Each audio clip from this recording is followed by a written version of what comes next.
Hello and welcome to Books in the World. I'm your host, Kathleen Murphy. Books in the World is an interview show produced by the Cape Cod Writers Center and the Cape Media Center. Our goal is to show how writers, illustrators, publishers, editors, and others in the literary field play their roles in the world of books and other communication media. The Writers Center was established 58 years ago and sponsors a 4-day writers conference every summer here on Cape Cod. Books in the World has been broadcasting continuously for over 40 years. Today we are delighted to welcome Karen McGarr and talk about her first book, Tales from a Wee Scottish Village. Karen was born and raised in Glasgow, Scotland, and now lives on Cape Cod. With her travels as a flight attendant and her experience as a real estate agent, she's had a lot of adventures. It's clear that she has many fun and colorful stories to tell. In this book, each chapter tells a different story, but digested from beginning to end, a reader gains insight on the lives of a Scottish family in the 1970s through to the present. Her insightful descriptions of her parents, their neighbors, and the countryside around Glasgow had me sinking further into my couch, craving a strawberry tart and a hot mug of tea. I was also checking my phone to look up photos and maps of the hills and rivers in the surrounding Ayrshire, Scotland area. I'm so pleased to welcome the woman who brought me this joy and this escape in her charming, sometimes sad, but thoroughly entertaining book, its author, Karen McGarr. Welcome, Karen. Oh, thank you, Kathleen. That was a nice introduction. I appreciate it. Thank you. You're quite welcome. I'm so glad you're here. Nice to be here. Thank you. So first things first, talk about the book. Tell me about it. So the book is a memoir, as you know, because you read it. And it's a collection of short stories that all center around a very old cottage that was built in 1740 in Ayrshire in Scotland, on the west coast of Scotland. And it's a place that my parents bought in 1997. So it's not where I grew up. I grew up in Glasgow, as you said. So it's a place that I came to know and came to love. And because of that, I just felt like it was something I wanted to share with people about my parents' experience, because they'd lived in England for almost 20 years. And it was quite shocking that they upped and left one day and went back to their roots, but in a completely different way, because it's not the city, it's the countryside. Right. And they found this old dilapidated house that was literally falling down at the time. And they put all their time and their love into it. And it became this very treasured place that they lived, sadly, their final years, but nicely their final years, because beautiful place to live out the rest of your life. Yeah. And the book is about the cottage. It's about the surrounding village. And when they moved there, I think the population was about 293 people in the village. So quite a change from, the much busier urban area that they had moved from, and certainly that I grew up in. And there's a whole bunch of short stories about the characters, including my parents, who were absolute characters and unto themselves. And it's just about their relationship with the house, the village, and also my relationship with it, and also my sons as well. Right. So that's pretty much what the stories are about. Oh, and it's lovely. It's absolutely lovely. And the cottage does really play a character in the show. Yeah. I mean, in the book. It's a really lovely addition to it. And the hard work that they put in is really impressive. Amazing. I know when they showed up at first, my mom had this great story that, they went from this very modern house where everything was done, everything was in place, which is where I thought they would spend the rest of their days. Yeah. And then they moved into this place where the living room ceiling was literally on the floor, and they lived in one room. Oh. I mean, it's such an old-fashioned kind of tale. Yeah. But when you go there, when you get to know this place, which many of my friends from here have, come with me and experienced it.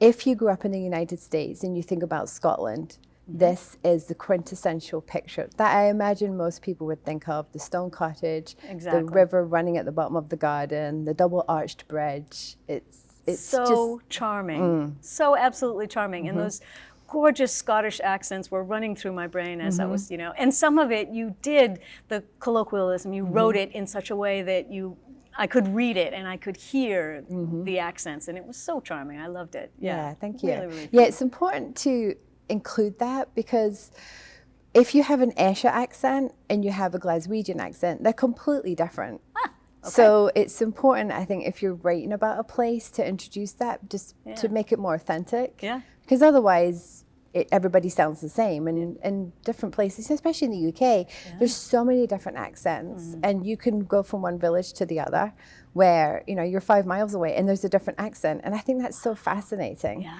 So, Yeah. I Yeah, love that doesn't happen so much in the United States No. with television and all of that. Right. I think some of our regions are actually starting to lose their accents because Absolutely. of that. Yeah. So it's nice. To write about that, and if that's how somebody speaks, then that's how they speak. But it's not always the easiest thing to write. Yes. And it's not just the language, it's also the phrases that you had. There was one where I had to look it up. There was one where you said pan-loafy. Well, that guy, he's a little pan-loafy for my taste. I'm like, pan-loafy, what does that mean? Is this a baking term? And it turns out it was... It's bread. It's to do with bread. There's pan bread and there's plain bread in Scotland, and it's a very divided thing depending on which kind of bread you like, which sounds quite funny, but it's a very old-fashioned term. So yes, well, my dad but would use. what I looked up is that they said if you refer to somebody as pan-loafy, then they are a little posh. yes, that would be the more expensive bread. The more expensive Yeah. bread. So there you go. So isn't that fabulous that cultures have those types of sayings in them, you know? And it retains itself there. Yeah. Even to this day, it's still like that, which is such a charming... Where do you find that? Where you can go somewhere and it's just like time has stood still. Yeah. There's not a lot of development. It's just very much, you know, I think there's maybe 320 people in the village now. So it hasn't really grown that much. Wow. So, They've had a boom. Yeah. From 293 to 322. Fantastic. I know. I love it. Yeah. So when you began this project, did it start with your intention to write a memoir and include your parents and your son in it, or was it a collection of stories to start? How did it all begin? All right, so I've always kept a diary. So since I was very young, probably about 8, I've kept a diary, and it's become a daily practice again. For many years, it was maybe 3 or 4 times a week I'd write in it, which is still quite a lot, which means I have a lot of diaries, old diaries. And so whenever I would go there, I would always come back full of this wonderful stories about things that had happened, which I do every day, you know, when I observe something or I write something down. Yeah. And so I had all of these things already in place that I loved. And I'd always wanted to write a book. That's always been my dream, is to be a writer. And so I'm getting a bit of a late start on it, but it's better late than never. Yeah, and it's not a passing phase, so it's definitely something here to stay. Good. But it's an interesting thing when you have a diary, because you have all these stories that you can pick from and choose from. And then, of course, if you make it into a book, you know, you have to pad out that story. So I might have had 2 lines about something, and then of course I write a story about it. So I include the characters and a bit more about the location and what the weather was like, because obviously the weather plays a big part in Scotland. Big time. So big time, yeah. So that's sort of how it started, and I just picked the stories that I felt were a great representation of life in a wee Scottish village, and to sort of showcase the characters and all of that. But I did have a lot of that already with, you know, the diaries that I keep. Yeah. So a lot of it was already there. I just had to pull from it. Fantastic. Fantastic. So we have memoir writers, I always have a hard time saying that, memoir writers that might be viewing this. So I have to say, or ask, you had all this writing, you put it all together, you linked your family and your own personal stories through it. How did it feel when you published and you kind of revealed yourself, personal things about yourself and your family? How did that feel? Terrifying. Absolutely terrifying. There were so many moments when it was so hard to click the button to say, okay, and there's nothing profoundly personal in this book. There's well, I mean, I guess in some sense there is. There's without revealing what's in the book, but there's nothing terrible that would say, oh my gosh, this deep dark secret or anything. But when you write memoir, obviously you have to be prepared for that, and you have to ignore all these little voices in your head that have all these negative things to say, don't do it, don't do it. I know. And just take a leap and say, here it is. Wow. And then once you do that, it's very refreshing. It's quite a great feeling just to say, it's already out there, and you can't take it back. And so how do you feel now? I mean, it has been out there for a little while. It's been out there for a have little you while. gotten good feedback? I mean, I think some of your Amazon reviews have been really good. Yeah. It's been so incredibly well received, which obviously as a first-time person putting out a book has been, so great. I mean, I can't talk about enough how, even to this day, every day, there's never a day that goes by I don't get a message about the book, about somebody saying I picked it up, I got it as a Christmas gift, I went to Scotland, I want to go to Scotland. It just kind of filtered its way into the world, which is kind of, and I get messages from all over the world, which is incredible. That is incredible. People with Scottish connections, you know, people that have family roots there, people that want to go there, you know, just the whole gamut of Scottishness, which is really lovely. Yeah. So once it's out there, like I say, you can't take it back. And then I think it just settles into itself and you just feel like, okay, well, that hurdle is over, because it does feel like a hurdle. All of it was a hurdle. Huge. To suddenly put a book out there, Right. you know, not as a very young person who's starting on this journey. Yeah. And then it just kind of fell into its own hands, and now I just think, okay, on to the next thing. Good for you. So, Good for you. yeah. I'll go back just a little bit. How was the whole publishing situation? How did that all work out? So I self-published it because I've heard all the stories about how long it takes to find a publisher, and I'm a certain person of a certain age, and I just felt like I don't have years. I have years. Well, you do have years, Certainly, but we I hope don't so, have yeah. years to put the time and effort into finding somebody. And you know, as recently as the Booker Prize winner last year, Shuggie Bain. I don't know if you've read that, by I Douglas haven't Stewart. A very wonderful. I'm proud to say he's a fellow Glaswegian, and he won the Booker Prize, and it was his debut novel. So that's pretty amazing. Your first book wins the Booker Prize. Yeah. But he was rejected by almost 70 people over a course of about 10 years. And so I read J.K. Rowling. You know, I think she had over 300 rejections. Harry Potter. I mean, you don't have to say anything else. So I just felt like I'm just going to take matters into my own hands and self-publish it. Good for you. And get the ball rolling, so to speak. Yeah. Obviously, the intention is to find a publisher. That is something that I absolutely want to do. But to just get the ball rolling and get over that hurdle and just get it out there. And so it was quite a process learning all of it, because you're learning something from scratch that you don't know anything about. Yeah, exactly. But once I've done it now, I'm about to do it again with another book. So that the most difficult part of it, I think, is over. Good. So, yeah. Yeah, fantastic.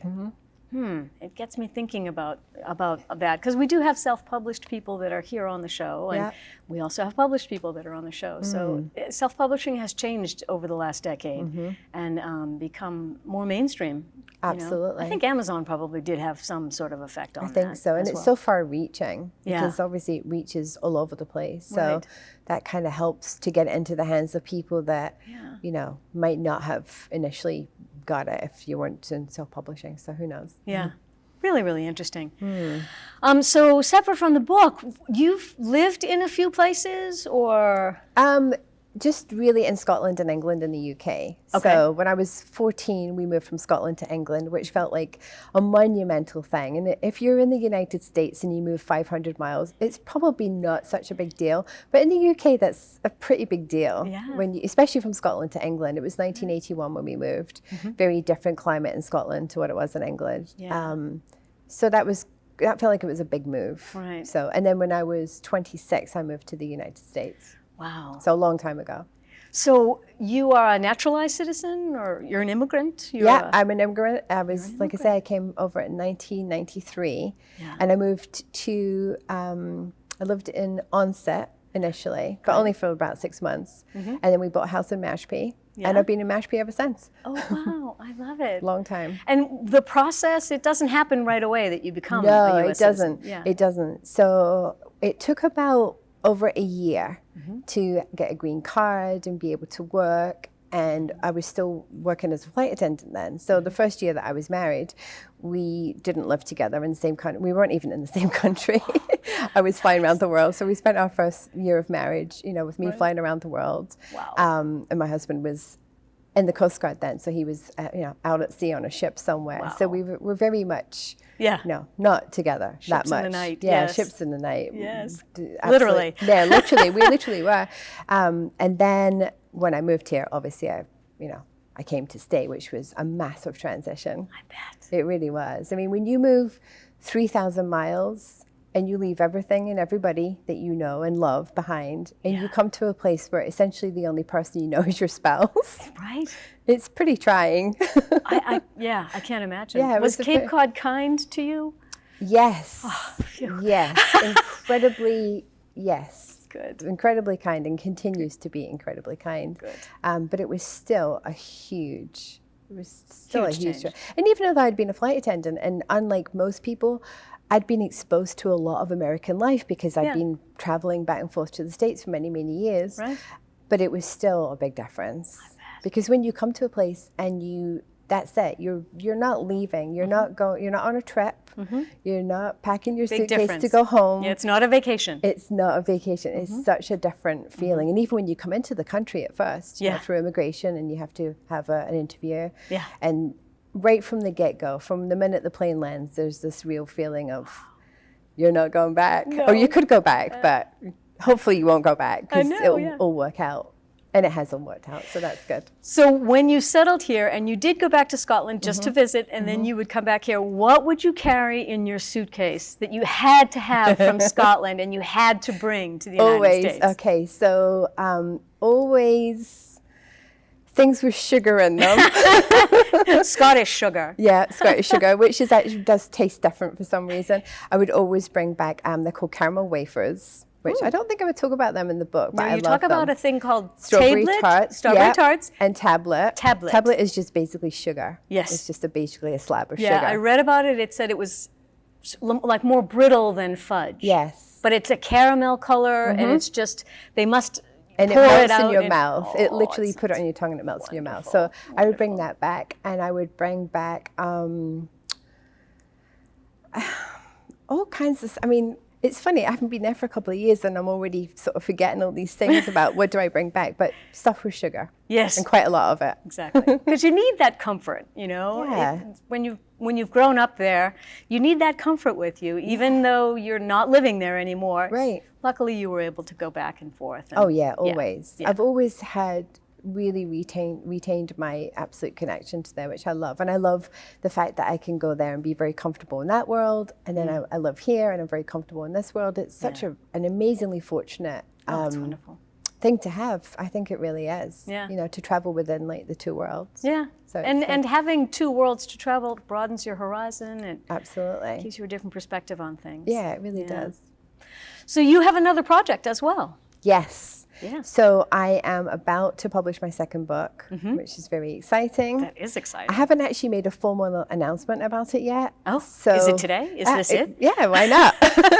Why not? So it's set entirely in 1989, and it's the first year that I worked for British Airways when I would fly everywhere. So one week I'd be in Alaska, the next week I would be in Argentina or Malaysia or just all around the world. Yeah. I think the first year I circled the globe about 5 times. Oh my gosh. So it was just amazing to be a young person, a young single person. Yes. Sort of like the perfect setup. And that's what it's about. So will you describe the different countries that you're in, that you travel to? Yeah, there's a lot of travel in it. There's a lot of personal stuff because it's another memoir. Yeah, good. And it's just about the journey of a young person. Yeah. And all of the traveling is just in addition to all the things that happen when you're 22. Wow. And you're finding your way. Yes. And sometimes I would be in a different country finding my way when most people would just be doing it in their regular place or whatever. Yeah, exactly. So, yeah. Coming of age, sort of. Yeah, very much a coming of age story. In 1989. So what was going on politically? I mean, there must be stuff that you were... Oh, the Berlin Wall came down. Oh my God, That was one of probably the biggest things of 1989. AIDS was incredibly prevalent. Yeah. I worked in the airline industry. I had many friends you know, who didn't make it. Wow. So yeah, there was a lot of stuff going on. That's a lot for a 22-year-old. Absolutely. Yeah. Yeah, especially when you're not at home all the time. Right. So, you know, and back then our communication was so incredibly different to what it was now. So say, you know, I would go on a trip and my parents wouldn't know, you know, where I was every minute of every day. And if something happened in the world, then you would just hope that somebody would give you a phone call or you would find out. So a completely different climate to what we live in now. Yeah. Yeah. We're so connected now, and So anything much. happens in 2 minutes, you can be telling someone Regardless about of where it happens in the world, right? It comes up in your phone and something happened thousands of miles away and you already know about it. Exactly. We didn't have that then, right? No, not at all. We wrote letters. That's right. That's right. We waited for letters to come through the letterbox in my case. So That's right. there's a lot about that. It's very nostalgic. Yeah. There's a lot of music in it 'cause I love music. That's great. It's just a lot about a snapshot of that time. Right. So You did a blog during that time. I did. Yeah, I did a blog about that, and that's how that started. Yeah. I told you I've got all these old diaries. Yes. So after my dad had passed away, I was rooting around in the basement in the old trunk. I've got this old trunk with all the old stuff. And I was just looking for something. I don't know what I was looking for, just something to hold on to. My dad passed away in 2011, very suddenly. It was very, very shocking. Yeah. And I opened the trunk, which my mum had brought back from New York after being a nanny in New York when she was a young woman. Wow. And so I have all my old diaries in there. Well, I used to. Now I've got too many, but they started off in there. And at the end of the diary's lifetime that I'd write in it, I would wrap it up in gift wrap. I don't know why. I still do it to this day. I just wrapped up one the other day. Is it like closing that time I don't know period? what it is. It's just something that I've always done. So in this trunk, it looked like they had all these little presents in it.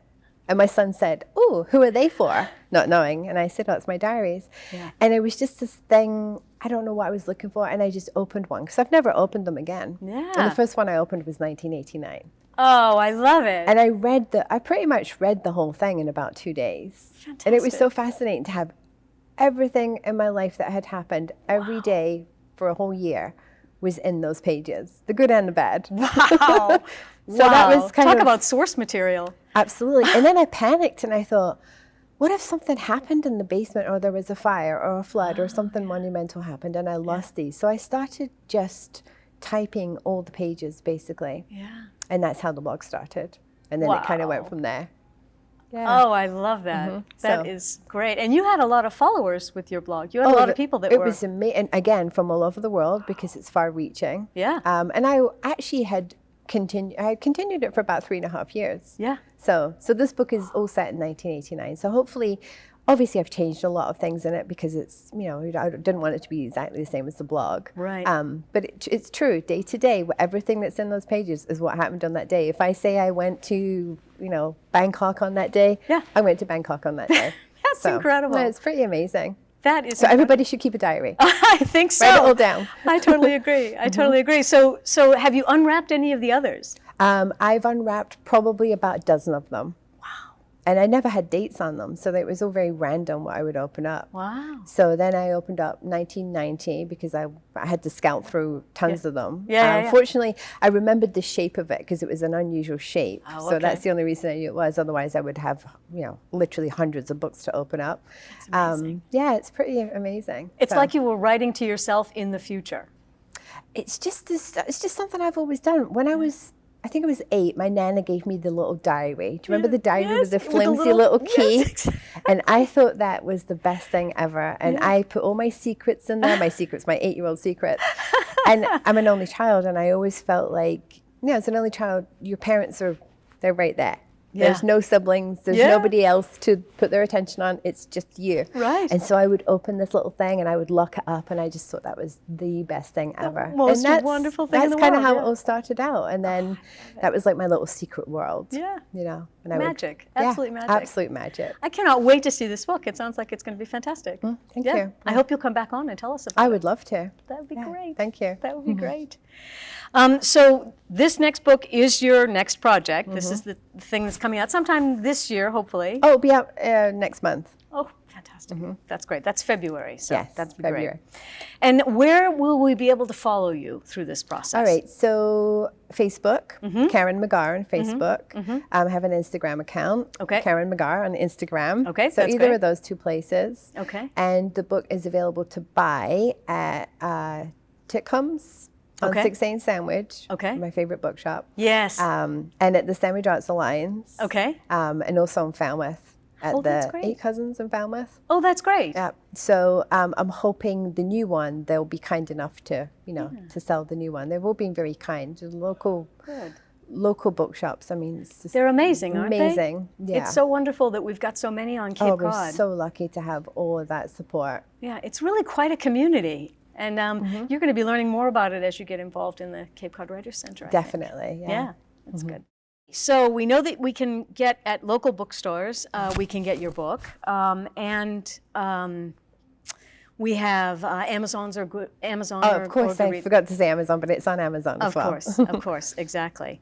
So I think that we're going to run out of time, so I think we're going to try to start to wrap it up now. But thank you so much for being with me today. It's been really fun. Thank you. Really enjoyed it. Thanks very much.